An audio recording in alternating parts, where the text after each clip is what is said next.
हरिपुर नामक छोटे गांव में धर्मदास नामक एक व्यक्ति रहता था जो दुनिया को दिखाता कि वह बहुत धार्मिक और ज्ञानी है, पर असल में इतना कंजूस था कि किसी को पानी भी नहीं पूछता। वह गरीबों और साधु संतों को देखकर हमेशा अपना दरवाजा बंद कर लेता और धर्मदास गरीब लोगों को अपने पास नहीं आने देता था। एक दिन धनतेरस पर एक महात्मा जी धर्मदास के घर आए और भिक्षा में रोटी मांगी। धर्मदास ने तिरस्कार भरे स्वर में महात्मा से कहा कि उसके पास देने के लिए कुछ नहीं है और उन्हें दूसरे घर जाने का सुझाव दिया। महात्मा बिना कुछ बोले वहीं खड़े रहे, जिससे धर्मदास को बुरा लगने लगा। महात्मा की चुप्पी से परेशान होकर धर्मदास घर में गया और सोचने लगा, चलो आधी रोटी देकर इसे टाल दूं। वह महात्मा के पास आधी रोटी लेकर आया, पर महात्मा ने कहा, अब मुझे आधी नहीं, भर पेट खाना चाहिए। यह सुनकर धर्मदास चिढ़ गया और घर में जाकर दरवाजा बंद कर लिया। रात भर भूखा प्यासा महात्मा धर्मदास के दरवाजे पर खड़ा रहा। सुबह धर्मदास ने महात्मा को फिर अपने दरवाजे पर देखा तो चिंता हुई कि कहीं भूख से महात्मा की मृत्यु न हो जाए और उसकी बदनामी न हो जाए। उसे लगा कि यह साधु उसकी परीक्षा ले रहा है।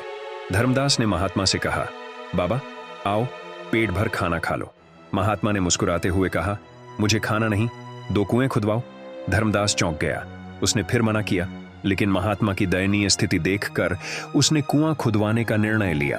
2 कुएं खुदवाने के बाद महात्मा ने धर्मदास को एक कुआं दे दिया और कहा कि दूसरे कुएं का उपयोग धर्मदास खुद नहीं कर सकता, और महात्मा जी का कुआं 1 साल तक बंद कर दिया गया।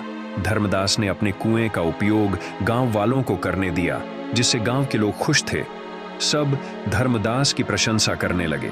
1 साल बाद धनतेरस के दिन महात्मा जी धर्मदास के गांव वापस आए और धर्मदास से अपने कुएं का ढक्कन हटाने को कहा।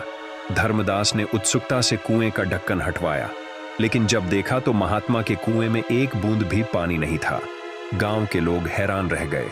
महात्मा ने समझाया, धन पानी की तरह होता है, जितना उपयोग करेंगे उतना बढ़ता है, अगर रोके रखेंगे तो नष्ट हो जाएगा। महात्मा ने कहा कि हमें अपने संसाधनों और ज्ञान का सदुपयोग करना चाहिए, अन्यथा उनका कोई लाभ नहीं। महात्मा की बातें सुनकर धर्मदास का दिल पिघल गया। उसने महात्मा से माफी मांगी और प्रण किया कि अब वह गांव वालों और जरूरतमंदों की सहायता करेगा, चाहे धन हो या ज्ञान, वह बांटने में विश्वास रखेगा। धर्मदास ने अपनी सारी कंजूसी छोड़ दी और एक नया जीवन जीना शुरू किया। उसके दरवाजे से अब कोई खाली हाथ नहीं लौटता। महात्मा की यह सीख उसके जीवन में गहरे उतर चुकी थी। जैसे जल का प्रवाह कुएं में बढ़ता है, वैसे ही मदद करने से जीवन में शांति और समृद्धि बढ़ती है।